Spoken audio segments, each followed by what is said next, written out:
कैसे हैं आप लोग। एक बार वापस से आपका स्वागत है मेरे चैनल में। आज मैं आपके लिए लेके आया हूँ जो हमारे वैज्ञानिकों की सीरीज चल रही थी। सीरीज के अंदर 2 लेक्चर तो अपलोड कर दिए गए हैं। इसी सीरीज में ये तीसरा लेक्चर रहेगा हमारा, तो इसको शुरू करते हैं। तो यदि आपने दोनों लेक्चर नहीं देखे हैं तो आप वह देखिए, इससे आपकी अच्छी समझ विकसित होगी। तो शुरू करते हैं ये आज का तीसरा लेक्चर। पहले वैज्ञानिक रहेंगे हमारे श्रीनिवास रामानुजन। कौन है? श्रीनिवास रामानुजन की बात करें तो श्रीनिवास रामानुजन भारतीय गणितज्ञ थे। क्या थे? भारतीय गणितज्ञ थे, जिनका योगदान क्या गणित के क्षेत्र में अत्यधिक महत्वपूर्ण और अद्वितीय था। क्या इनका योगदान गणित के क्षेत्र में था, और वो भी बहुत महत्वपूर्ण और अद्वितीय था।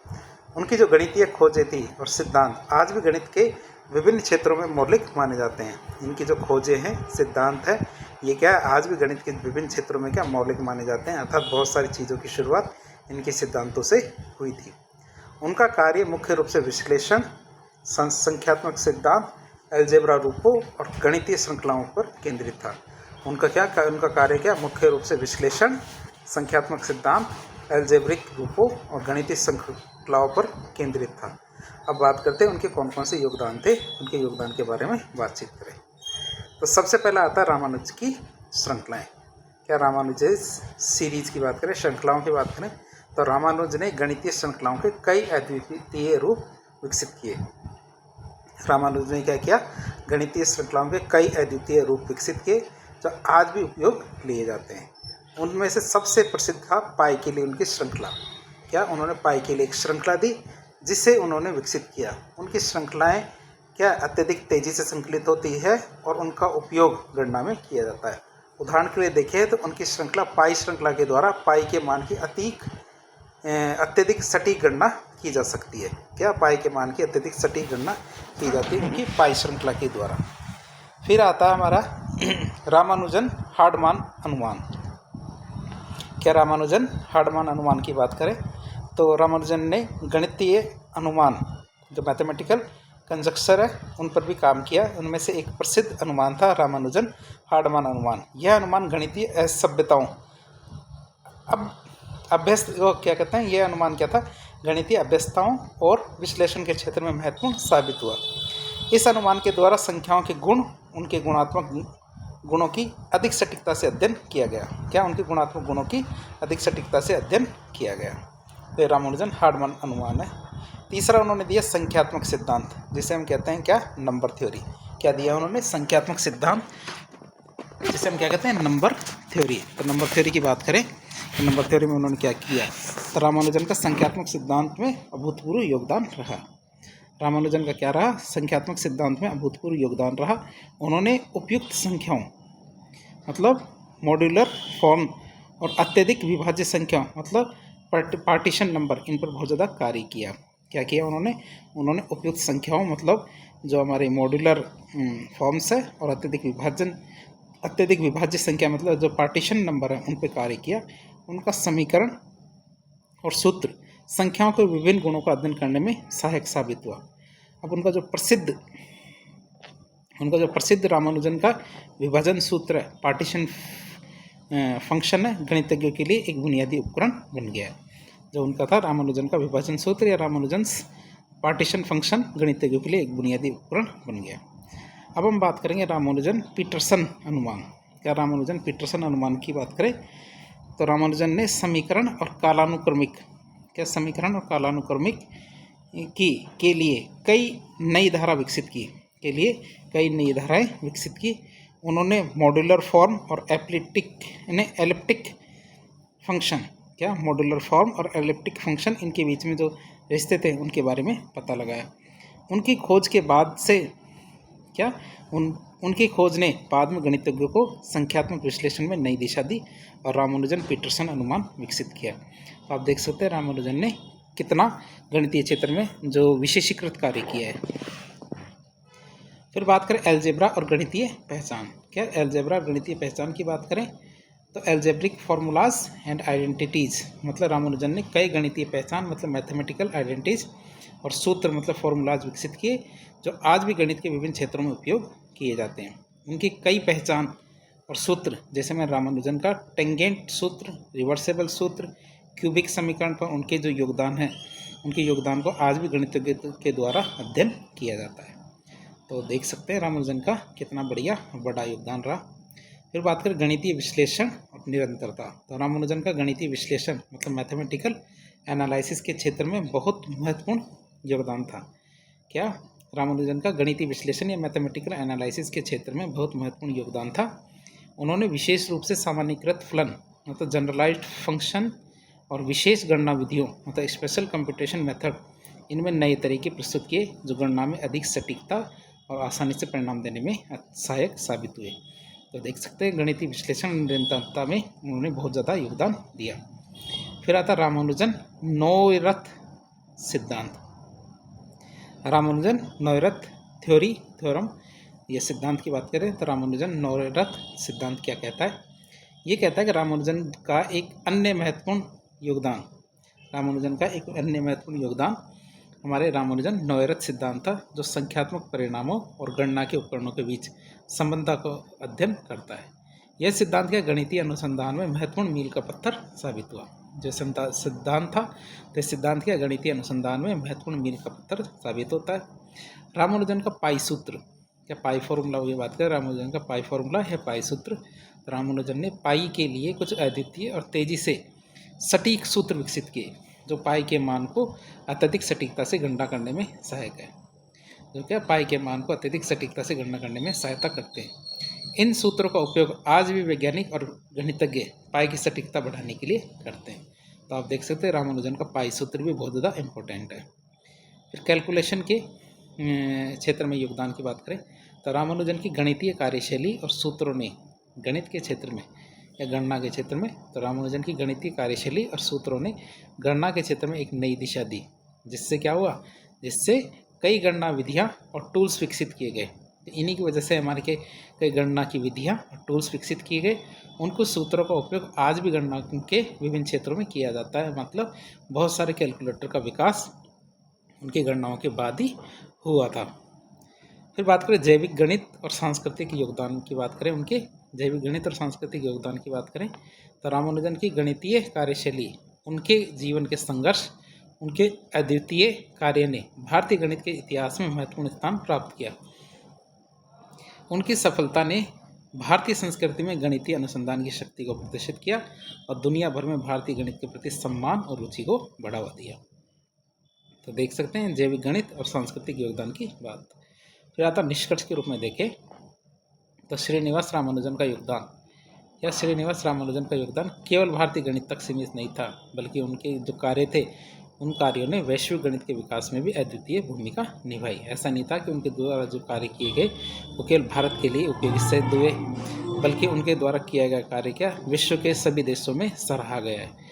उनकी गणितीय क्षमता और खोजों ने उन्हें एक महान गणितज्ञ के रूप में स्थापित किया और आज भी उनकी उपाधियाँ और सिद्धांत गणित के विभिन्न क्षेत्रों में प्रासंगिक है, मतलब काम आ रहे हैं। इस तरह हमने श्रीनिवास रामानुजन के बारे में देखा। अब देखते हैं हमारे स्पेस रिसर्च ऑर्गेनाइजेशन के हमारे विक्रम साराभाई। मतलब विक्रम साराभाई की बात करें तो विक्रम साराभाई भारतीय अंतरिक्ष कार्यक्रम के पिता माने जाते हैं। क्या विक्रम साराभाई क्या है, भारतीय अंतरिक्ष विज्ञान के अंतरिक्ष कार्यक्रम के पिता माने जाते हैं। भारतीय विज्ञान खासकर अंतरिक्ष विज्ञान में उनके अत्यधिक महत्वपूर्ण योगदान है। वह भारतीय अंतरिक्ष अनुसंधान संगठन मतलब इसरो के संस्थापक थे और भारतीय विज्ञान में उन्होंने महत्वपूर्ण बदलाव किए। क्या भारतीय विज्ञान में उन्होंने बहुत सारे महत्वपूर्ण बदलाव किए। उनके प्रमुख योगदान की बात करें तो वो कौन कौन से हैं, शुरू करें। पहली बात उन्होंने की कि भारतीय अंतरिक्ष कार्यक्रम की उन्होंने नींव रखी। उनका सबसे महत्वपूर्ण कार्य क्या रहा भारत के लिए, तो पहला काम था उनका भारतीय अंतरिक्ष कार्यक्रम की नींव रखना। तो विक्रम साराभाई का सबसे महत्वपूर्ण योगदान भारतीय अंतरिक्ष कार्यक्रम मतलब इंडियन स्पेस प्रोग्राम की नींव रखना था।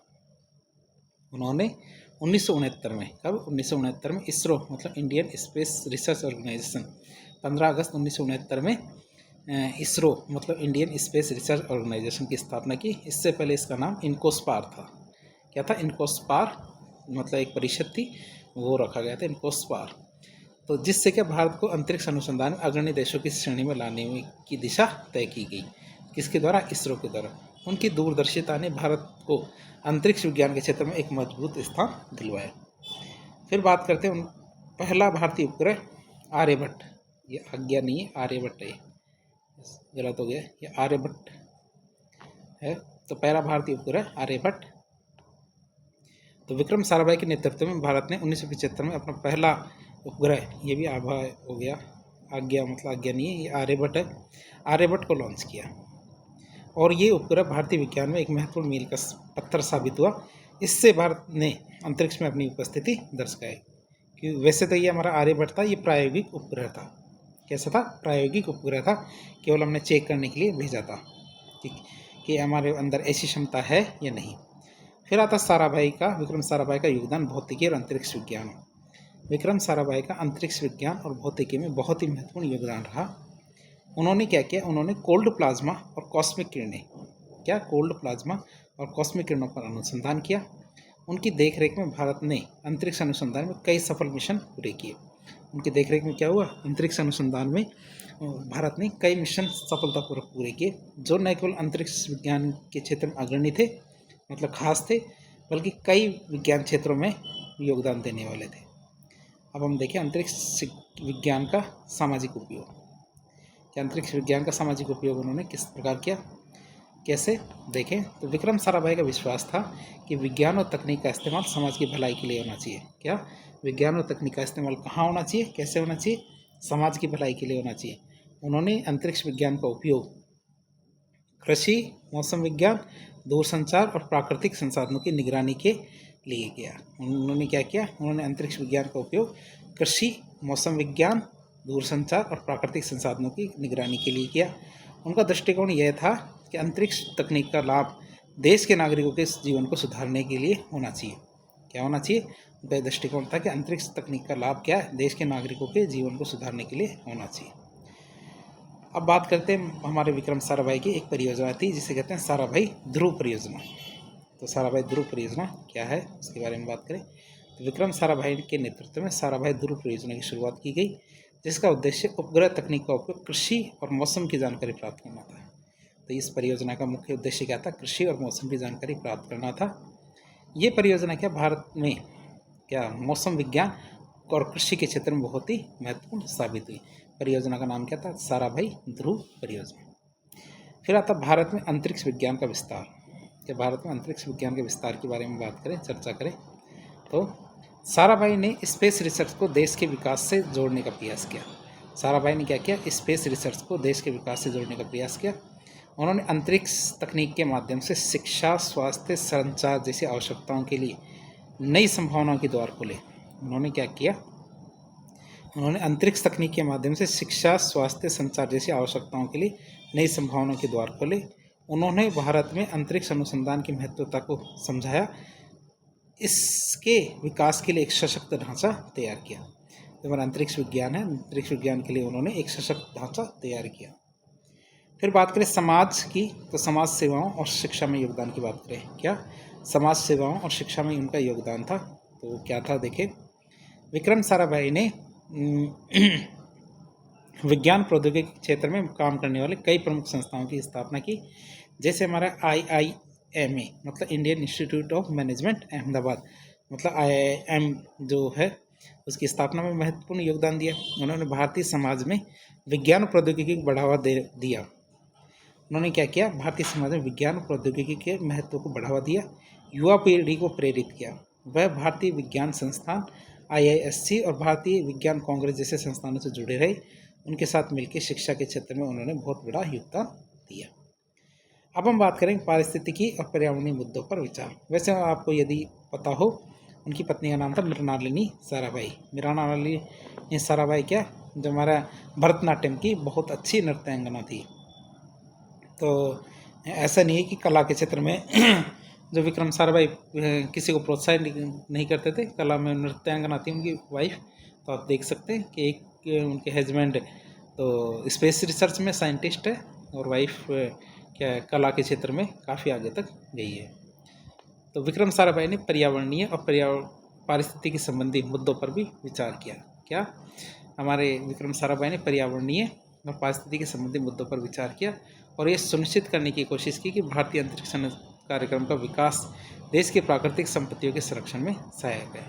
क्या? भारतीय अंतरिक्ष कार्यक्रम का विकास होगा तो इससे क्या होगा, देश की जो प्राकृतिक संपत्तियां हैं उनके संरक्षण में ये चीज़ सहायता करेगी। फिर बात करें चंद्रयान और मंगलयान मिशनों की दिशा के प्रारंभिक विचार। आज तो हम देख सकते हैं कि हमने 3 बार तो चंद्रयान मिशन कर दिए हैं और चौथे चंद्रयान मिशन की तैयारी कर रहे हैं। लेकिन ये जो हमारे चंद्रयान और जो मंगलयान मिशन है 2013 के अंदर जो हमने मंगलयान मिशन किया था, 2008 में हमने चंद्रयान फर्स्ट मिशन किया था। तो आप सोच सकते हैं कि ये वाले मिशनों की जो परिकल्पना थी हमारे विक्रम साराभाई ने उसी समय कर दी थी। विक्रम साराभाई के दृष्टिकोण में ही भारत के चंद्रयान और मंगलयान मिशनों की दिशा तय हुई। उन्होंने ये सुनिश्चित किया कि अंतरिक्ष तकनीक का उपयोग देश के विकास के लिए किया जाए। इस विचार ने भारतीय अंतरिक्ष अनुसंधान को दीर्घकालिक दृष्टि दी, मतलब एक लंबी सोच दी कि भविष्य में हमें ये वाले मिशन करने हैं। अब भारत क्या शुक्र मिशन भी कर रहा है, तो भारत काफ़ी आगे तक सोच रहा है। अब बात करें वैज्ञानिक दृष्टिकोण और प्रेरणा की, तो वैज्ञानिक दृष्टिकोण और प्रेरणा की बात करें तो विक्रम साराभाई ने भारतीय विज्ञान को वैश्विक स्तर पर सम्मान दिलवाया। कई वैज्ञानिकों को अंतर्राष्ट्रीय मंच का नाम कमाने का अवसर प्रदान किया। उन्होंने हमेशा भारतीय वैज्ञानिकों को वैश्विक शोध में भाग लेने के लिए प्रेरित किया और देश में विज्ञान के प्रति जो दृष्टिकोण है उसको बदलने का काम किया। निष्कर्ष के रूप में देखें तो विक्रम साराभाई का योगदान भारतीय विज्ञान और अंतरिक्ष अनुसंधान में अनमोल रहा है। उनके कार्य ने भारत को अंतरिक्ष विज्ञान के क्षेत्र में एक अग्रणी शक्ति बना दिया और उनके दृष्टिकोण ने भारत को एक नई वैश्विक वैज्ञानिक दिशा दी। तो इस तरह हमने विक्रम साराभाई के बारे में जानकारी ले ली। अब हम बात करेंगे डॉक्टर होमी जहांगीर भाभा के बारे में। ये उसी के टाइम के, मतलब हमारे जो प्रथम प्रधानमंत्री पंडित जवाहरलाल नेहरू के समय के वैज्ञानिक हैं डॉक्टर होमी जहांगीर भाभा। तो डॉक्टर होमी जहांगीर भाभा को भारतीय परमाणु कार्यक्रम के जनक के रूप में जाना जाता है। उन्होंने भारत में परमाणु ऊर्जा के विकास की नींव रखी। उन्होंने क्या किया, भारत में परमाणु ऊर्जा के विकास की नींव रखी और विज्ञान के क्षेत्र में कई महत्वपूर्ण योगदान दिए।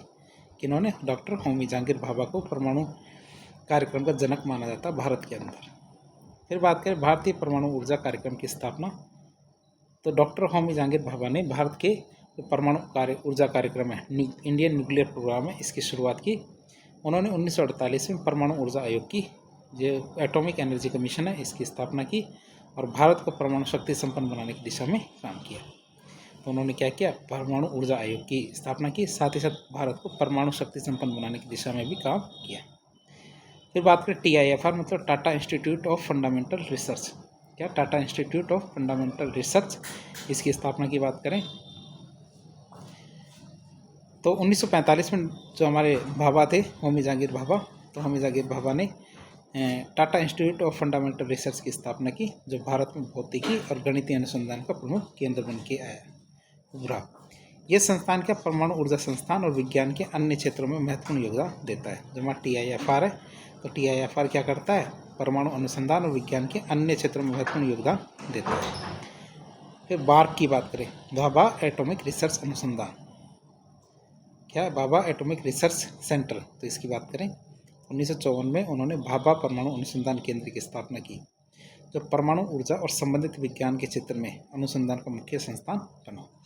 तो 1954 में उन्होंने क्या किया, भाभा परमाणु अनुसंधान केंद्र, जो भाभा है, ट्रॉम्बे महाराष्ट्र है, वहाँ पे बना हुआ बार्क, तो इसकी स्थापना की। और ये है ना, परमाणु ऊर्जा और संबंधित जो विज्ञान है उसके अनुसंधान का मुख्य केंद्र है। ये भारत में के परमाणु ऊर्जा और रक्षा अनुसंधान का भी केंद्र बना हुआ है, BARC। अब बात करते हैं थोरियम आधारित परमाणु कार्यक्रम। तो ऐसा नहीं कि उन्होंने एक ही क्षेत्र में काम किया, उन्होंने बहुत क्षेत्रों में काम किया। जैसे थोरियम आधारित परमाणु कार्यक्रम की बात करें तो डॉक्टर भाभा ने भारत के थोरियम आधारित परमाणु कार्यक्रम की रूपरेखा तैयार की। उन्होंने यह महसूस किया कि भारत में थोरियम की प्रचुरता ज़्यादा है, मतलब जो हमारे यूरेनियम है, यूरेनियम की मात्रा भारत के अंदर बहुत कम है। भारत क्या, बाहर से खरीदना पड़ता है यूरेनियम, भारत को क्या, यूरेनियम बाहर से खरीदना पड़ता है, विदेशी देशों से खरीदना पड़ता है। और भारत ने अभी तक NSG पर साइन नहीं किया, मतलब NSG का सदस्य भी नहीं बना है, मतलब न्यूक्लियर सप्लायर ग्रुप का भारत सदस्य भी नहीं है। तो इसलिए क्या है, यूरेनियम को प्राप्त करने में भारत को काफ़ी ज़्यादा दिक्कतें आती हैं, जबकि भारत के पास थोरियम की कोई कमी नहीं है। तो उन्होंने महसूस किया भारत में थोरियम की प्रचुरता है, इसे परमाणु ऊर्जा उत्पादन के लिए उपयोग किया जा सकता है। जब भारत के पास थोरियम है तो क्यों ना थोरियम का उपयोग किया जाए परमाणु ऊर्जा प्राप्त करने में। उनका ये एक दृष्टिकोण भारत के भविष्य के ऊर्जा स्रोतों के लिए बहुत ही महत्वपूर्ण साबित हुआ। जो उनका ये जो दृष्टिकोण है, ये दृष्टिकोण क्या हुआ, उनका ये दृष्टिकोण भारत के भविष्य के ऊर्जा स्रोतों के लिए बहुत ही महत्वपूर्ण साबित हुआ। अब बात करें कॉस्मिक किरणों और क्वांटम थ्योरी में योगदान। क्या कॉस्मिक किरणों और क्वांटम थ्योरी में योगदान की बात करें तो उन्होंने कॉस्मिक किरणों और क्वांटम थ्योरी में महत्वपूर्ण शोध कार्य किया। उन्होंने बताया कि उच्च ऊर्जा वाले कण, जो हमारे उच्च ऊर्जा वाले कण हैं, ये कण पृथ्वी के वायुमंडल में प्रवेश करने के बाद किस प्रकार व्यवहार करते हैं। ये कॉस्मिक किरणों और क्वांटम थ्योरी में योगदान की बात करें तो उन्होंने कॉस्मिक किरणों और क्वांटम थ्योरी में महत्वपूर्ण शोध कार्य किया। और उन्होंने क्या बताया, उन्होंने ये बताया कि उच्च ऊर्जा वाले जो कण होते हैं ये पृथ्वी के वायुमंडल में प्रवेश तो कर जाते हैं, ठीक है, और प्रवेश करने के बाद किस तरह का व्यवहार करते हैं, तो ये वाली बात इन्होंने बताई। फिर बात करते हैं भाभा स्कैटरिंग। क्या बात करें, भाभा स्कैटरिंग की बात करें तो उन्होंने इलेक्ट्रॉन और पॉजिट्रॉन, या इलेक्ट्रॉन और पॉजिट्रॉन की बात करें तो उन्होंने इलेक्ट्रॉन और पॉजिट्रॉन के बीच होने वाले टकराव की व्याख्या की, जिसे भाभा स्कैटरिंग के नाम से भी जाना जाता है। ये क्वांटम यांत्रिकी और कण भौतिकी, पार्टिकल फिजिक्स, इसमें महत्वपूर्ण खोज दी। कौन सी, भाभा स्कैटरिंग। तो उन्होंने क्या किया, इलेक्ट्रॉन और जो पॉजिट्रॉन होते हैं उनके टकराव की व्याख्या की, जब ये आपस में टकराते होते हैं क्या होता है, इसके बारे में बताया, जिसे क्या भाभा स्कैटरिंग के नाम से जाना जाता है। किस नाम से जानते हैं, जैसे भाभा स्कैटरिंग के नाम से जानते हैं। और ये क्वांटम यांत्रिकी मतलब कण और कण भौतिकी, इसके अंदर एक बहुत ही महत्वपूर्ण खोज साबित हुई है। अब बात करें अंतर्राष्ट्रीय स्तर पर भारत का प्रतिनिधित्व। क्या अंतर्राष्ट्रीय स्तर पर भारत के प्रतिनिधित्व की बात करें तो डॉक्टर जो भाभा है, तो भाभा ने भारत को परमाणु शक्ति संपन्न बनाने के लिए, भाभा ने भारत को परमाणु शक्ति संपन्न बनाने के लिए अंतर्राष्ट्रीय मंचों पर देश का प्रतिनिधित्व किया। और वह अंतर्राष्ट्रीय परमाणु एजेंसी IAEA से जुड़े रहे और उनको समझाते रहे कि भारत क्या है, जो परमाणु शक्ति हासिल करना चाहता है, परमाणु ऊर्जा के क्षेत्र में कार्य करना चाहता है, लेकिन उनका उद्देश्य केवल शांतिपूर्ण उपयोग करना है। परमाणु ऊर्जा का उपयोग कैसे करना है, शांतिपूर्ण उपयोग करना है। और भारत के लिए शांतिपूर्ण ऊर्जा, परमाणु ऊर्जा के उपयोग की वकालत की, कि भारत केवल और केवल शांतिपूर्ण तरीके से ऊर्जा का उपयोग करना चाहता है, इसलिए वह इस क्षेत्र में कार्य कर रहा है। बात करें भारत के परमाणु रिएक्टर अप्सरा का विकास। जो भारत का परमाणु रिएक्टर अप्सरा, तो उसके विकास में भी उन्होंने काफ़ी ज़्यादा योगदान किया। तो 1956 में उनके नेतृत्व में क्या हुआ, 1956 में उनके नेतृत्व में भारत ने अपना पहला परमाणु रिएक्टर अप्सरा विकसित किया। परमाणु रिएक्टर था तो उसको विकसित किया भारत ने। यह एशिया का पहला परमाणु अनुसंधान रिएक्टर था। इससे भारत ने परमाणु अनुसंधान में एक बहुत बड़ा कदम बढ़ाया। क्या परमाणु अनुसंधान में भारत ने एक बहुत बड़ा कदम बढ़ाया इसी तरीके से, क्योंकि भारत का पहला रिएक्टर कौन सा था, अप्सरा। फिर तो जर्लिना ऐसे करके बहुत सारे रिएक्टर थे, वो बन गए और अब तो तेजी से भारत आगे बढ़ रहा है। भारत को आत्मनिर्भर बनाना। डॉक्टर भाभा का सपना था कि भारत परमाणु ऊर्जा के क्षेत्र में आत्मनिर्भर बने। डॉक्टर भाभा ये चाहते थे कि भारत क्या परमाणु ऊर्जा के क्षेत्र में आत्मनिर्भर बने। उन्होंने इस दिशा में कई योजनाएं बनाई, जिससे भारत को ऊर्जा उत्पादन में आत्मनिर्भर बनने की नींव रखी गई। तो भारत क्या है, को ऊर्जा के क्षेत्र में आत्मनिर्भर बनाना हमारे भाभा का प्राइमरी उद्देश्य था, प्रमुख उद्देश्यों में से एक था। फिर वैज्ञानिक शिक्षा और अनुसंधान को बढ़ावा देने की बात करें तो उन्होंने भारत में विज्ञान और अनुसंधान को बढ़ावा देने के लिए कई संस्थानों की स्थापना की और युवा वैज्ञानिकों को प्रेरित किया।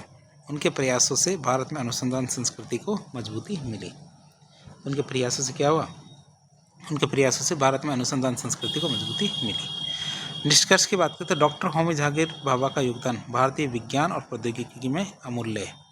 उनके प्रयासों के कारण भारत ने परमाणु ऊर्जा और अनुसंधान के क्षेत्र में उल्लेखनीय प्रगति की। उनका दृष्टिकोण भारत के ऊर्जा क्षेत्र को सशक्त बनाने और विज्ञान को नई ऊंचाइयों तक ले जाने में सहायक साबित हुआ। उनका नाम क्या भारतीय विज्ञान में हमेशा अमर रहेगा। जो हमारे डॉक्टर भाभा है उनका नाम अमर रहेगा। तो हमने डॉक्टर भाभा के बारे में देख लिया। अब आते हैं हमारे जो पूर्व राष्ट्रपति डॉक्टर APJ अब्दुल कलाम की बात करें तो डॉक्टर APJ अब्दुल कलाम की बात करें तो डॉक्टर APJ अब्दुल कलाम को मिसाइल मैन ऑफ इंडिया कहा जाता है। क्या डॉक्टर APJ अब्दुल कलाम को क्या कहा जाता है, मिसाइल मैन ऑफ इंडिया कहा जाता है। वे एक महान वैज्ञानिक, अभियंता और भारत के 11वें राष्ट्रपति थे। उनका योगदान विशेष रूप से रक्षा, अंतरिक्ष और मिसाइल प्रौद्योगिकी में सबसे इम्पोर्टेंट रहा है। तो हमारे APJ अब्दुल कलाम का योगदान की बात कर रहे थे। तो भारत के मिसाइल कार्यक्रम के जनक उनको माना जाता है। क्या भारत का मिसाइल कार्यक्रम उन्होंने ही बनाया था। डॉक्टर कलाम ने भारत के स्वदेशी मिसाइल कार्यक्रम को नेतृत्व दिया। उन्होंने Integrated Guided Missile Development Programme IGMDP इसकी शुरुआत की। तो जो हमारा प्रोग्राम था, प्रोग्राम का नाम है Integrated Guided Missile Development Programme, इसकी शुरुआत की, जिसके अंतर्गत भारत ने कई महत्वपूर्ण मिसाइलें विकसित की। जैसे हमारे अग्नि मिसाइल थी, intermediate range ballistic missile IRBM, अब तो अग्नि प्राइम मिसाइल और सूर्य मिसाइल आ गई है। लेकिन शुरुआत में हमारे अग्नि मिसाइल थी। अग्नि 6 मिसाइल के ट्रायल्स लगभग पूरे हो गए हैं। फिर पृथ्वी मिसाइल, सतह से सतह में मार करने वाली बैलिस्टिक मिसाइल है। तो ये भी हमारे पृथ्वी 1, पृथ्वी 2, पृथ्वी 3 तीनों तरह की मिसाइलें बन गई। नाग मिसाइल, ये एंटी टैंक रोधी गाइडेड मिसाइल है। क्या टैंक रोधी गाइडेड मिसाइल है हमारे नाग। फिर आकाश मिसाइल, सतह से हवा में मार करने वाली मिसाइल। त्रिशूल मिसाइल, छोटी दूरी की सतह से हवा में मार करने वाली मिसाइल। इसको आप याद कर सकते हो आसानी से, पटना से PATNA। तो P से क्या होगा पृथ्वी, A से क्या होगा अग्नि, T से आएगा त्रिशूल, N से आएगा नाग और फिर A से आएगा आकाश। तो इस तरह पटना से आप इसको आसानी से याद कर सकते हो। फिर आता भारत के पहले स्वदेशी उपग्रह। क्या भारत के पहले स्वदेशी उपग्रह यान SLV 3 का नेतृत्व इन्होंने किया। मतलब जो हमारा भारत का पहला स्वदेशी उपग्रह प्रक्षेपण यान था, वो भी इन्हीं के निर्देशन में पूरा हुआ। तो डॉक्टर कलाम ने भारत के पहले स्वदेशी सैटेलाइट लॉन्च व्हीकल 3 के विकास में महत्वपूर्ण भूमिका निभाई, जिससे क्या 1980 में रोहिणी उपग्रह सफलतापूर्वक अंतरिक्ष में प्रक्षेपित कर दिया गया। इससे क्या हुआ, इससे भारत अंतरिक्ष प्रौद्योगिकी में आत्मनिर्भर बना। भारत क्या था, अंतरिक्ष प्रौद्योगिकी में आत्मनिर्भर बन जाता है इसकी वजह से। क्यों, क्योंकि इसके बाद भारत ने SLV, फिर ASLV augmented satellite launch vehicle, फिर PSLV, फिर GSLV, फिर LMV, फिर NGLV, तो ऐसे करके भारत ने बहुत सारे लॉन्च व्हीकल बना लिए हैं। फिर आता पोखरण सेकंड परमाणु परीक्षण, जो 1998 में हुआ था। पोखरण सेकंड तो 1991 वो 1978 वाला तो हमारे इंदिरा गांधी जी के टाइम पे हुआ था। 1998 में हमारे अटल बिहारी वाजपेयी जी के टाइम पे हुआ। तो डॉक्टर कलाम ने 1998 में पोखरण परमाणु परीक्षण में महत्वपूर्ण भूमिका निभाई। इस परीक्षण से भारत परमाणु शक्ति संपन्न राष्ट्र बन गया। उन्हीं के योगदान के कारण भारत के परमाणु वैज्ञानिकों के नायक के रूप में उनको जाना जाता है कि उन्होंने परमाणु ऊर्जा के क्षेत्र में भारत को काफ़ी अग्रणी या काफ़ी आगे तक ले गए थे। रक्षा अनुसंधान और विकास संस्थान DRDO और भारतीय अंतरिक्ष अनुसंधान संगठन मतलब ISRO, उनके में उन्होंने काफ़ी बड़ा योगदान दिया। तो डॉक्टर कलाम ISRO और DRDO में कई महत्वपूर्ण परियोजनाओं से जुड़े हुए थे। मतलब DRDO और ISRO की कई परियोजनाएं हमारे अब्दुल कलाम जी के निर्देशन में पूरी हुई। उन्होंने भारत के बैलिस्टिक मिसाइल कार्यक्रम और उपग्रह प्रक्षेपण कार्यक्रम को मजबूती दी। उन्होंने क्या किया, भारत के जो बैलिस्टिक मिसाइल कार्यक्रम है और उपग्रह प्रक्षेपण कार्यक्रम, इन दोनों को मजबूती दी। उन्होंने स्वदेशी रक्षा तकनीक विकसित करने पर जोर दिया। उन्होंने कहा कि हमें विदेशों से बनी बनाई चीज़ें नहीं खरीदनी है, हमें खुद की तकनीक को खुद विकसित करना है, जिससे क्या भारत रक्षा क्षेत्र में आत्मनिर्भर बना। ब्रह्मोस सुपरसोनिक क्रूज मिसाइल की बात करें तो जो आज ब्रह्मोस 2 की बात कर रहे हैं, जो 260 किलोमीटर से ज़्यादा की रेंज रखती है। तो ब्रह्मोस 1 हमारे 260 किलोमीटर से नीचे की रेंज रखती है। तो हमारे ब्रह्मोस सुपरसोनिक क्रूज मिसाइल, तो हमारे डॉक्टर कलाम की देख रेख में भारत ने ब्रह्मोस मिसाइल विकसित की, जो दुनिया की सबसे तेज़ सुपरसोनिक क्रूज मिसाइल मानी जाती है। ये भारत और रूस के संयुक्त सहयोग से बनी है। ब्रह्मोस मतलब भारत की तो ब्रह्मपुत्र नदी है, और जो हमारी रूस है तो रूस की हमारी मॉस्कोवा नदी है। इनके नामों से, छोटे छोटे नामों से मिलाकर के ब्रह्मोस शब्द बना है। और ये क्या है, सुपरसोनिक क्रूज मिसाइल है, जिसको हम क्या है वियतनाम देश को भी बेच रहे हैं।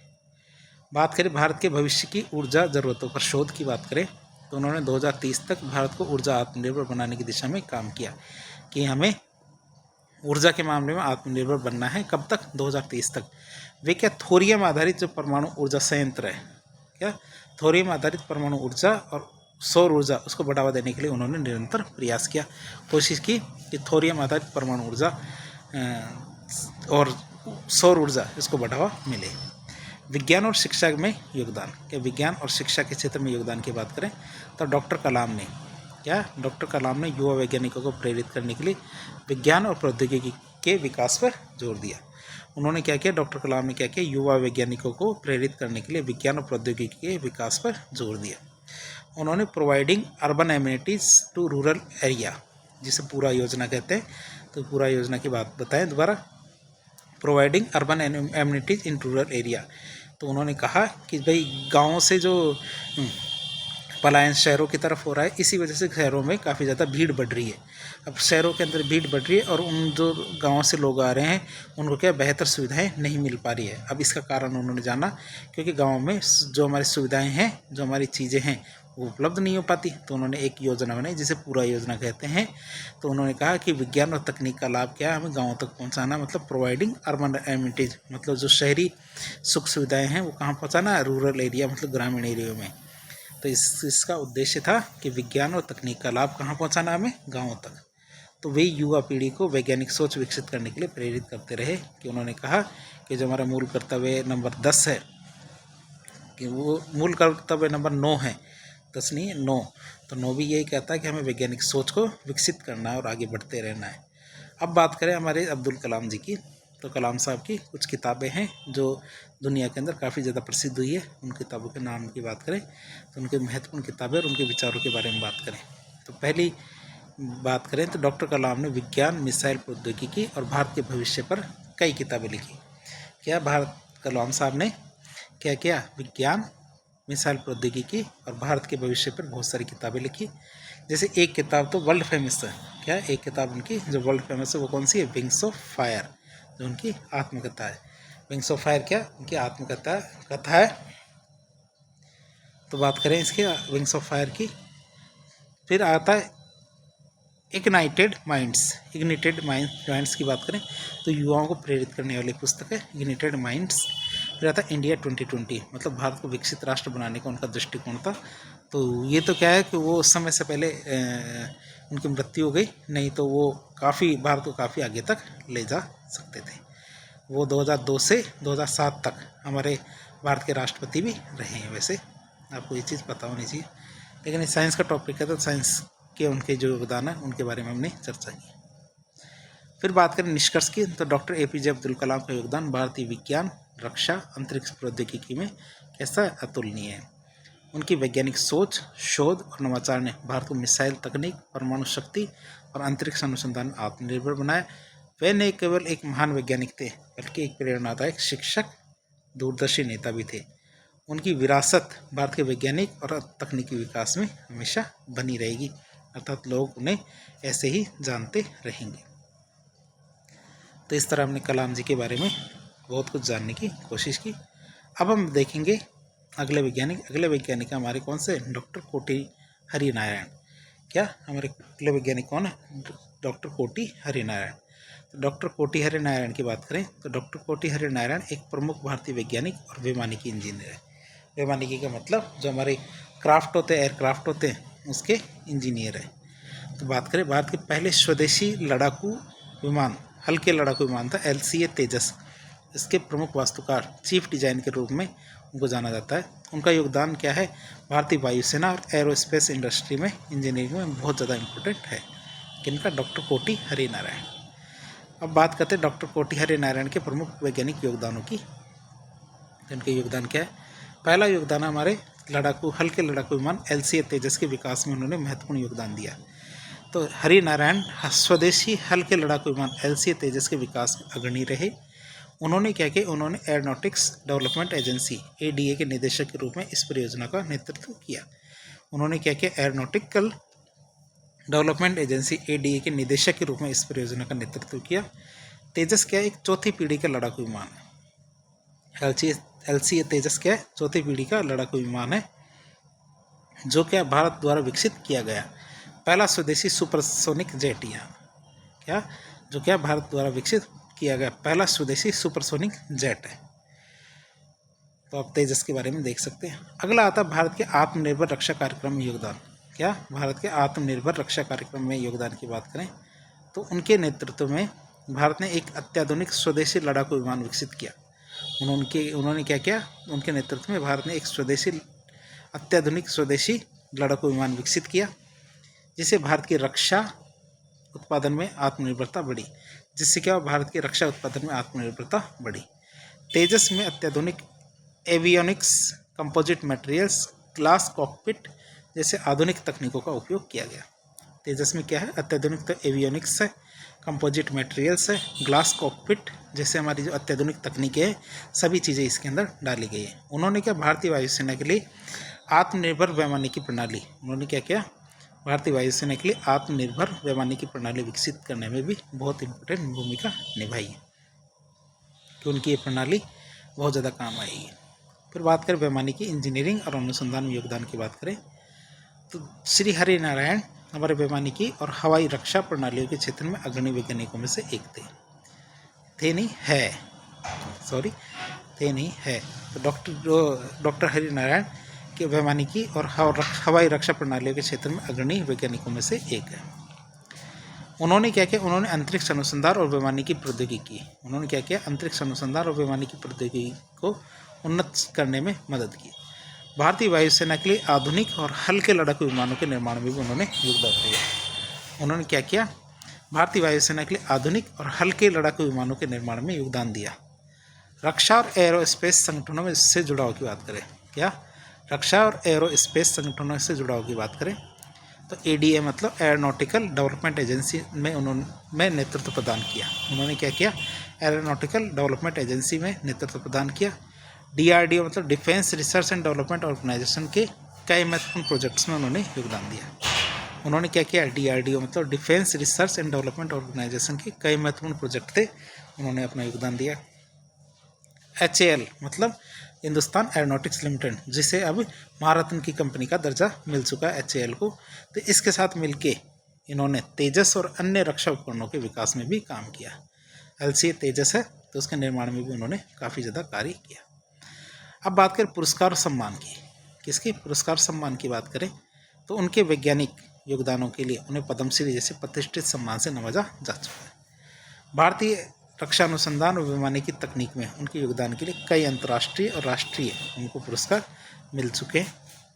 तो हमारे श्री कोटी हरि नारायण की बात करें, निष्कर्ष के रूप में देखें तो डॉक्टर कोटी हरि नारायण का योगदान भारतीय रक्षा अनुसंधान और वैमानिकी विज्ञान में ऐतिहासिक है। तेजस लड़ाकू विमान का विकास उनकी सबसे बड़ी उपलब्धि है। क्या, जो हमारा तेजस लड़ाकू विमान है तो उसका विकास उनकी सबसे बड़ी उपलब्धि है, जिसने क्या, भारत को स्वदेशी लड़ाकू विमान तकनीक में आत्मनिर्भर बनाया। उनका कार्य भारत के एरोस्पेस उद्योग के लिए एक मील का पत्थर साबित हुआ और उनकी वैज्ञानिक दृष्टि भविष्य की रक्षा और हवाई प्रौद्योगिकी को आगे बढ़ाने में सहायक सिद्ध होगी। तीसरा डॉक्टर कोटी हरि नारायण के बारे में हमने देख लिया। अब अगले वैज्ञानिक आते हैं, ये हमारे वैज्ञानिकों की सीरीज है, तो वैज्ञानिकों की सीरीज में अगले वैज्ञानिक आएंगे हमारे कौन, एक मिनट, अगले वैज्ञानिक हमारे श्री वेंकटरमन राधाकृष्णन। क्या, वेंकटरमन राधाकृष्णन आएंगे हमारे अगले वैज्ञानिक। तो बात करते हैं इनके बारे में। तो इनके बारे में क्या बात करें कि डॉक्टर श्री वेंकटरमन राधाकृष्णन एक प्रसिद्ध भारतीय खगोल वैज्ञानिक है। क्या, वेंकटरमन राधाकृष्णन क्या है, हमारे एक प्रसिद्ध भारतीय खगोल वैज्ञानिक हैं और एक अंतरिक्ष वैज्ञानिक भी हैं। तो हम देख सकते हैं, एक मिनट, वेंकटरमन राधाकृष्णन क्या, एक प्रसिद्ध भारतीय खगोल वैज्ञानिक और हमारे अंतरिक्ष वैज्ञानिक थे। उन्होंने क्या है, रेडियो खगोल विज्ञान जो रेडियो एस्ट्रोनॉमी है और अंतरिक्ष प्लाज्मा भौतिकी, क्या, अंतरिक्ष प्लाज्मा भौतिकी मतलब इंटरस्टेलर प्लाज्मा फिजिक्स, इसके क्षेत्र में उन्होंने बहुत ही महत्वपूर्ण कार्य किया। तो हमें इनके बारे में पता होना चाहिए। अब इनके योगदान की बात करते हैं। सबसे पहले उनका योगदान देखेंगे हमें खगोल भौतिक विज्ञान के अंदर। हमारे जो वेंकटरमन राधाकृष्णन है, उन्होंने खगोल विज्ञान में क्या योगदान दिया, क्या कार्य किया, उसकी बात करें तो वेंकटरमन राधाकृष्णन ने रेडियो खगोल विज्ञान मतलब रेडियो एस्ट्रोलॉजी के अंदर बहुत ही महत्वपूर्ण खोजें की। उन्होंने मिल्की वे, जो आपको पता है कि हमारी जो आकाशगंगा है, जैसे हमारी जो सोलर सिस्टम है वो किस आकाशगंगा में है, तो हमारा है आकाशगंगा नाम है मिल्की वे। क्या, मिल्की वे हमारी आकाशगंगा है। और जो दूसरी आकाशगंगा है उनमें चुंबकीय क्षेत्र के अध्ययन में उनका सबसे ज़्यादा योगदान था कि एक आकाशगंगा दूसरी आकाशगंगा से किस प्रकार से प्रभावित होती है। मतलब एक आकाशगंगा का चुंबकीय क्षेत्र दूसरी आकाशगंगा के चुंबकीय क्षेत्र से किस तरह प्रभावित होता है, इंटरेक्ट करता है, उसके बारे में उन्होंने काफ़ी ज़्यादा योगदान दिया। उनके शोध से पल्सर, क्वार्सर और इंटरस्टेलर क्लाउड्स, इनकी संरचना को समझने में भी मदद मिलती है। क्यों? क्योंकि उन्होंने इनके बारे में काफ़ी ज़्यादा कार्य किया। तो ये आप सोचते होंगे पल्सर, क्वार्सर और इंटरस्टेलर क्लाउड्स ये क्या होते हैं? तो ये होते हैं हमारे जो आकाशगंगाएँ होती है। क्या आकाशगंगाएँ होती है? तो आकाशगंगाओं के अंदर जो सेलेस्टियल बॉडी होती है, जो हमारे अंतरिक्ष की बॉडी होती है, ग्रहों की, उपग्रहों की और तारों की, तो उनके बारे में है ये। फिर बात करें अंतरिक्षीय प्लाज्मा और ब्रह्मांडीय चुंबकीय क्षेत्र।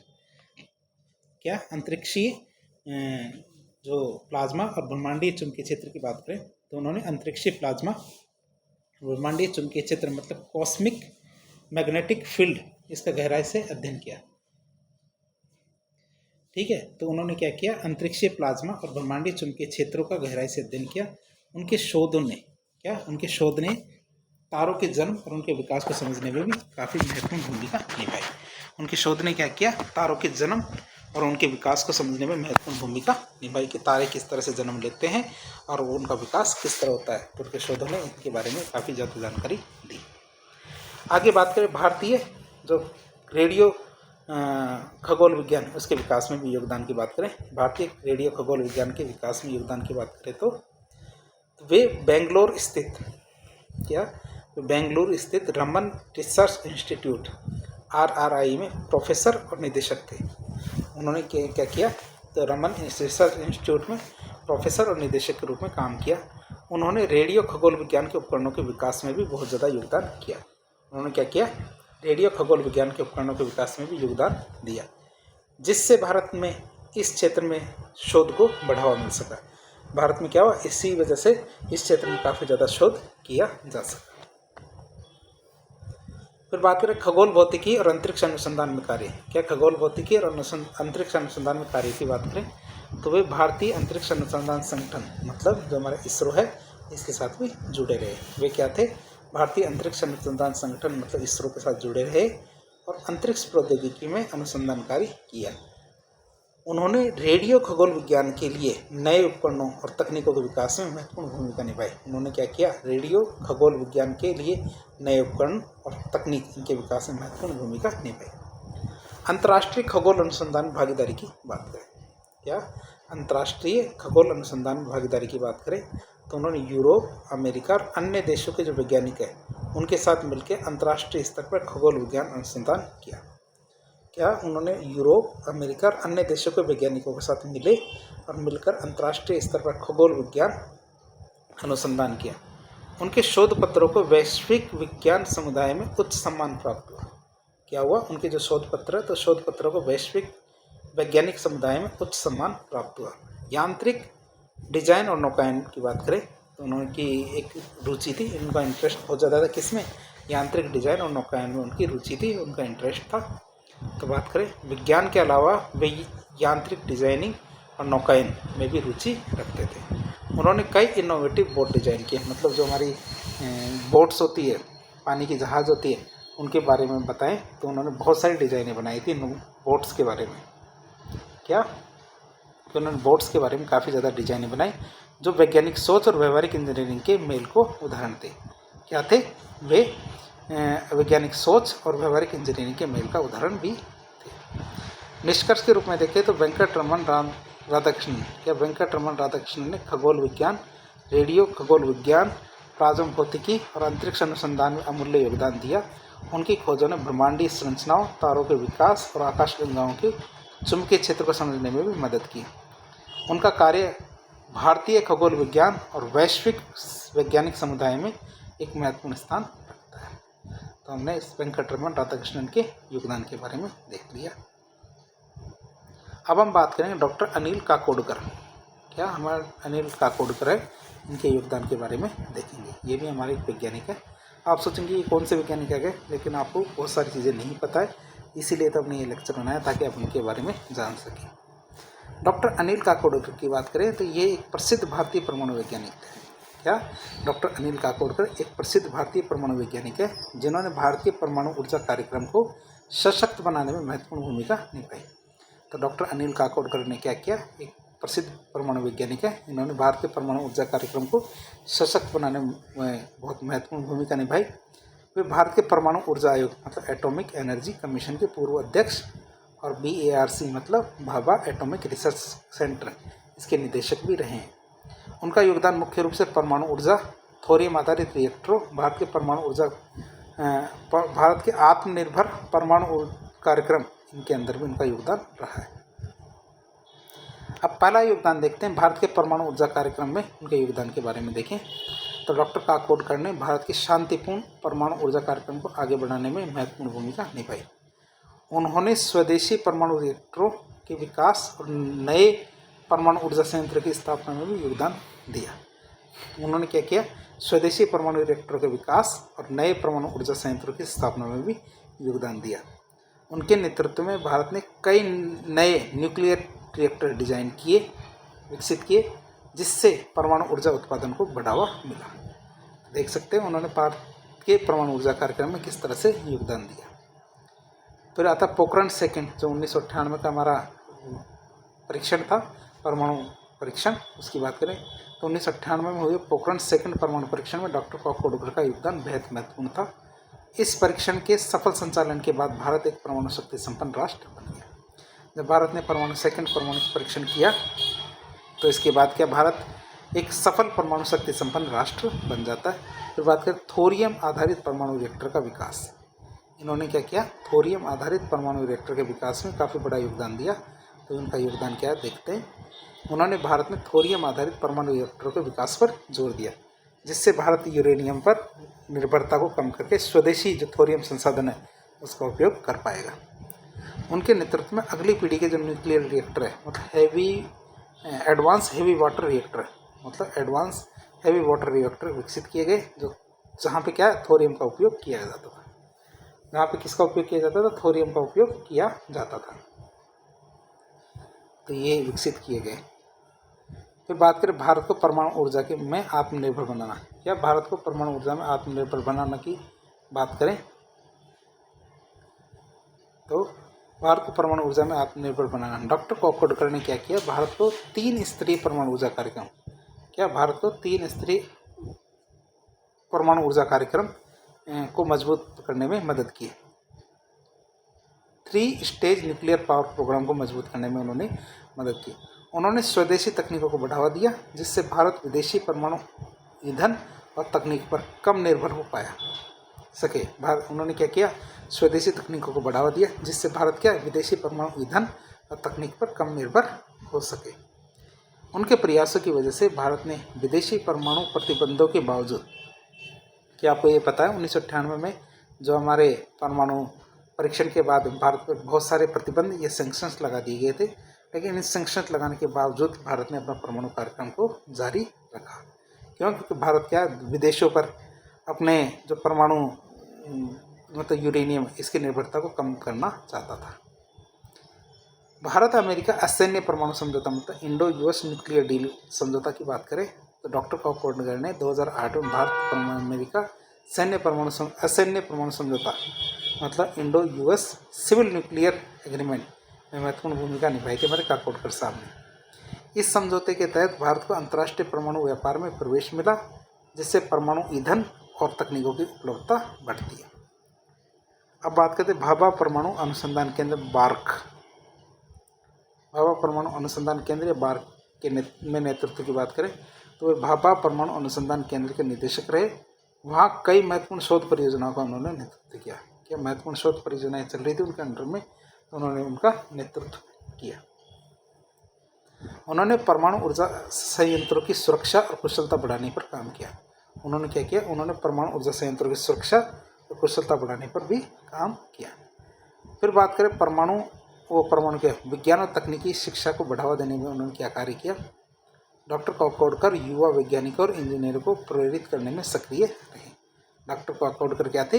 युवा वैज्ञानिकों और इंजीनियरों को प्रेरित करने में भी काफ़ी ज़्यादा सक्रिय रहे।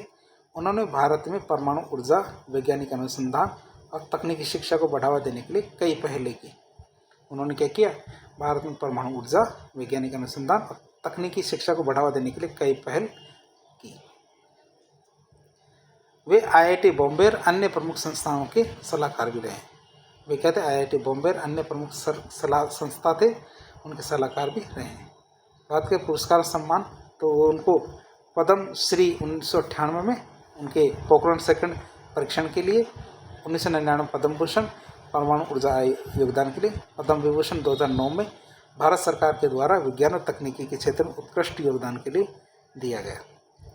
अब डॉक्टर अनिल काकोडकर की बात करें, निष्कर्ष के रूप में देखें तो डॉक्टर अनिल काकोडकर का योगदान भारत के परमाणु ऊर्जा क्षेत्र में आत्मनिर्भरता, थोरियम आधारित परमाणु रिएक्टर का विकास, राष्ट्रीय सुरक्षा को मजबूत करने में अमूल्य रहा है। उनकी वैज्ञानिक सोच और नेतृत्व ने भारत को परमाणु शक्ति संपन्न, ऊर्जा आत्मनिर्भर और वैश्विक परमाणु समुदाय में सम्मानजनक स्थान दिलाने में भी काफ़ी ज़्यादा मदद की। तो इस तरह हमने डॉक्टर अनिल काकोडकर के बारे में देखा। फिर आते हैं हमारे अगले वैज्ञानिक हमारे कौन, डॉक्टर आभास मित्रा। अगले वैज्ञानिक कौन है, डॉक्टर आभास मित्रा की बात करें तो डॉक्टर आभास मित्रा क्या एक प्रमुख भारतीय सैद्धांतिक भौतिकविद है। क्या डॉक्टर आभास मित्रा क्या है, एक प्रमुख भारतीय सैद्धांतिक भौतिकविद या थियोरेटिकल फिजिसिस्ट है, खगोल वैज्ञानिक है। उन्होंने ब्लैक होल, ब्रह्मांड विज्ञान मतलब कॉस्मोलॉजी और सापेक्षता मतलब रिलेटिविटी, इनके क्षेत्र में बहुत महत्वपूर्ण शोध कार्य किए। उन्होंने किन किन क्षेत्रों में कार्य किए, वैसे तो वो सैद्धांतिक भौतिकविद मतलब थियोरेटिकल फिजिसिस्ट और खगोल वैज्ञानिक है। तो उन्होंने क्या क्या कार्य किया, उन्होंने ब्लैक होल, ब्रह्मांड विज्ञान और सापेक्षता के क्षेत्र में बहुत ही महत्वपूर्ण शोध कार्य किए। वे भारतीय अंतरिक्ष अनुसंधान संगठन मतलब इसरो और भाभा परमाणु अनुसंधान केंद्र बार्क, इनके से जुड़े रहे। किन से जुड़े रहे, वो इसरो और BARC से जुड़े रहे, डॉक्टर आभास मित्रा।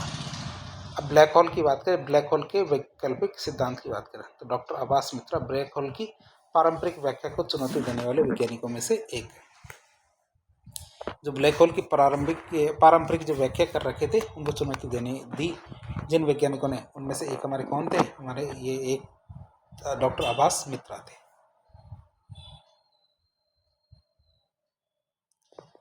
उन्होंने प्रस्तावित किया कि ब्लैक होल वास्तव में अल्ट्रा कॉम्पैक्ट स्टार्स हो सकते हैं और सिंगुलैरिटी और इवेंट होराइजन जैसी अवधारणाएं भौतिक रूप से असंभव हो सकती है। उनकी शोध से ब्लैक होल की व्याख्या को एक नया दृष्टिकोण मिला और इस पर वैज्ञानिक बहस को बढ़ावा मिला। उनके जो शोध थे, उनके शोधों से क्या हुआ, ब्लैक होल की व्याख्या को एक नया दृष्टिकोण मिलता है और इस पर के वैज्ञानिक बहस भी आगे बढ़ती है। फिर बात करें सतत रूप से पतनशील वस्तु, क्या सतत रूप से पतनशील वस्तु की बात करें मतलब जो हमारे EOS का सिद्धांत है, मतलब eternally collapsing object. Eternally collapsing object की बात करें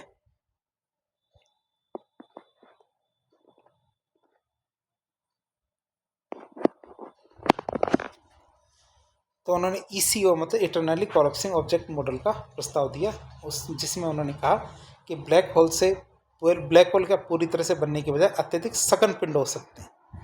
क्या है, ब्लैक होल क्या होते हैं, ब्लैक होल पूरी तरह से बनने की बजाय अत्यधिक सघन पिंड हो सकते हैं जो प्रकाश को पूरी तरह नहीं निगलते। क्या, जो प्रकाश को पूरी तरह से नहीं निगलते हैं। यह सिद्धांत ब्लैक होल की पारंपरिक व्याख्या से अलग है। क्वांटम भौतिकी और सामान्य सापेक्षता मतलब जनरल रिलेटिविटी के बीच संबंध को समझने में यह मदद करता है। तो ये चीज़ उन्होंने बताई। फिर बात करें बिग बैंग थ्योरी। जब बिग बैंग थ्योरी की समीक्षा की बात करें तो उन्होंने ब्रह्मांड की उत्पत्ति से संबंधित बिग बैंग थ्योरी के कुछ पहलुओं पर सवाल उठाए। क्या, उन्होंने ब्रह्मांड की उत्पत्ति से संबंधित जो बिग बैंग थ्योरी थी, उनकी कुछ पहलुओं पर सवाल उठाए और इसे अल्टरनेटिव मॉडल्स के आधार पर पुनः व्याख्यापित करने की कोशिश की। और बिग बैंग थ्योरी थी कि शुरू में एक परमाणु था, उसमें विस्फोट हुआ, तो विस्फोट होने के बाद ये जितनी भी हमारा आकाशगंगा ये सब चीज़ें हैं, ये उसके बाद बनी है। इसे हम क्या कहते हैं, बिग बैंग थ्योरी। तो उनके अनुसार ब्रह्मांड की उत्पत्ति और विस्तार को समझने के लिए हमें नए गुरुत्वाकर्षण सिद्धांतों और क्वांटम प्रभावों पर अत्यधिक ध्यान देना चाहिए। क्या, उनके अनुसार ब्रह्मांड की जो उत्पत्ति है और विस्तार को समझने के लिए क्या, हमें नए गुरुत्वाकर्षण सिद्धांतों और क्वांटम प्रभावों पर अत्यधिक ध्यान देना चाहिए। भारतीय अंतरिक्ष अनुसंधान संगठन अनुसंधान और भौतिकी में उनके योगदान की बात करें तो डॉक्टर आभास मित्रा ने इसरो और BARC बार्क में महत्वपूर्ण शोध कार्य किए। उन्होंने भारतीय और अंतरिक्ष भौतिकी मतलब एस्ट्रोफिजिक्स और खगोल भौतिकी मतलब एस्ट्रोनॉमिकल फिजिक्स इसमें नए दृष्टिकोण विकसित करने में योगदान दिया। वे क्या भारत में सैद्धांतिक भौतिकी और ब्रह्मांड विज्ञान के प्रमुख वैज्ञानिकों में से एक है। विज्ञान में आलोचनात्मक दृष्टिकोण और स्वतंत्र सोच की बात करें तो वे वैज्ञानिक समुदाय में ब्लैक होल और ब्रह्मांड विज्ञान से संबंधित पारंपरिक मान्यताओं पर सवाल उठाने के लिए जाने जाते हैं। उन्होंने कई प्रमुख वैज्ञानिक पत्र पत्रिकाओं में शोध प्रकाशित किया जो ब्लैक होल भौतिकी और ब्रह्मांड विज्ञान में नए विचारों को जन्म देने में सहायता करते रहे। फिर बात करें हमारी वैज्ञानिक शिक्षा और शोध को बढ़ावा देने की बात करें तो वे भारतीय विज्ञान शिक्षा और अनुसंधान संस्थानों में युवा वैज्ञानिकों को प्रेरित करने और नई वैज्ञानिक सोच विकसित करने के लिए सक्रिय रहे। उन्होंने कई शोध पत्र लिखे हैं और विज्ञान पर लोकप्रिय व्याख्यान दिए हैं। उन्होंने भौतिकी और ब्रह्मांड विषय में रुचि रखने वाले छात्रों हैं उससे उनको काफ़ी ज़्यादा लाभ हुआ, मतलब जो छात्र हैं उनको काफ़ी ज़्यादा लाभ हुआ है। किससे? हमारे इनसे आभास मित्रा से। तो निष्कर्ष के रूप में देखें तो डॉक्टर आभास मित्रा ने ब्लैक होल, ब्रह्मांड विज्ञान और सैद्धांतिक भौतिकी में पारंपरिक जो अवधारणाएं हैं इनको चुनौती दी और उनको चुनौती देकर नए शोध और बहस को जन्म दिया। उनके विचारों ने ब्लैक होल और ब्रह्मांड की उत्पत्ति को समझने के लिए नए दृष्टिकोण विकसित करने में मदद की। उनकी वैज्ञानिक सोच और खोजें भारतीय और अंतर्राष्ट्रीय खगोल विज्ञान में एक महत्वपूर्ण योगदान के रूप में जानी जाती है। तो आज के लिए इतना ही रखेंगे। अगले टॉपिक में अगले वैज्ञानिक से शुरू करेंगे। ये हमारे वैज्ञानिकों की सीरीज का पार्ट 3 था। आगे 2 पार्ट और आएंगे जिनके ज़रिए हम बाकी बचे हुए वैज्ञानिक हैं उनको पूरा पढ़ने की कोशिश करेंगे। तो आज के लिए इतना ही। वीडियो यदि पसंद आया तो वीडियो को लाइक करें, चैनल को सब्सक्राइब करें, अपने दोस्तों के साथ शेयर करें। ये हमारी सीरीज है जिसमें हम आपको कंप्लीट नॉलेज देने की कोशिश कर रहे हैं। धन्यवाद।